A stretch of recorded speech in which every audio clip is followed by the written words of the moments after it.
ಮುಖ್ಯಮಂತ್ರಿಗಳು ಸುಳ್ಳು ಹೇಳೋದರಲ್ಲಿ PhD ತಗೊಂಡಾರೆ. ಅತಿ ಹೆಚ್ಚು ಅನ್ಯಾಯ ಆಗಿರುವಂಥದ್ದು ಕಾಂಗ್ರೆಸ್ನಿಂದ. ಕೃಷ್ಣಾ ಯೋಜನೆ ಮೊದಲನೇ ಹಂತ ಪೂರ್ಣ ಮಾಡೋಕ್ಕೆ 50 ವರ್ಷ ತೊಗೊಂಡಿದ್ದು ಕಾಂಗ್ರೆಸ್ಸು. ಎರಡನೇ ಹಂತನೂ ಕೂಡ ಪೂರ್ಣ ಮಾಡೋಕ್ಕಾಗಲಿಲ್ಲ.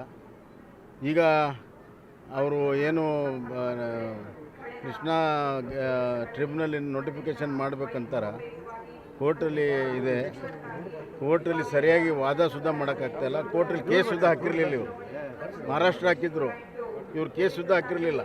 ನಾನು ಕಳೆದ ಬಾರಿ ಅಸೆಂಬ್ಲಿಯಲ್ಲಿ ಗಲಾಟೆ ಆದಮೇಲೆ ಹಿಂದಿನ ಬಾರಿ ಸಿದ್ದರಾಮಯ್ಯ ಮುಖ್ಯಮಂತ್ರಿ ಇದ್ದಾಗ ಅವಾಗ ಕೇಸ್ ಹಾಕಿದ್ರು.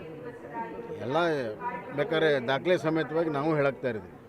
ಈಗ DK ಶಿವಕುಮಾರ್ ಅವರು ಜನವರಿ 6ರಂದು ಪ್ರಮಾಣ ಸ್ವೀಕಾರ ಮಾಡ್ತಾರೆ ಅನ್ನೋದು, ಅದ್ರ ಬಗ್ಗೆ ನಾನೇನು ನೋ ಕಮೆಂಟ್ಸ್. ನೋ ಕಮೆಂಟ್ಸ್ ಅಪ್ಪ. ಒಪ್ಪಂದದ ಪ್ರಕಾರ ಬಿಟ್ಕೊಡ್ಬೇಕು ಅನ್ನೋ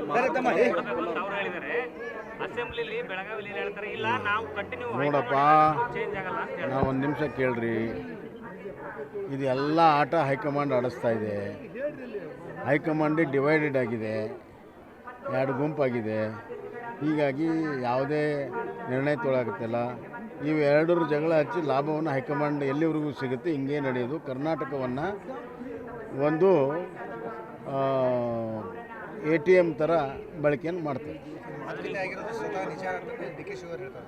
ಅದ್ರ ಬಗ್ಗೆ ನಂದೇನು ಕಮೆಂಟ್ಸ್. ಹರಿಪ್ರಸಾದ್ ಅವರು RSS ಥರನ ಒಂದು ಸಂಗಮ ಅಂತ ಮಾಡ್ತೀವಿ ಅಂತೇಳಿ ಅದೇನು ಬೇಕಾದ್ ಮಾಡಲಿ, ಭಾಳ ವೆಲ್ಕಮ್.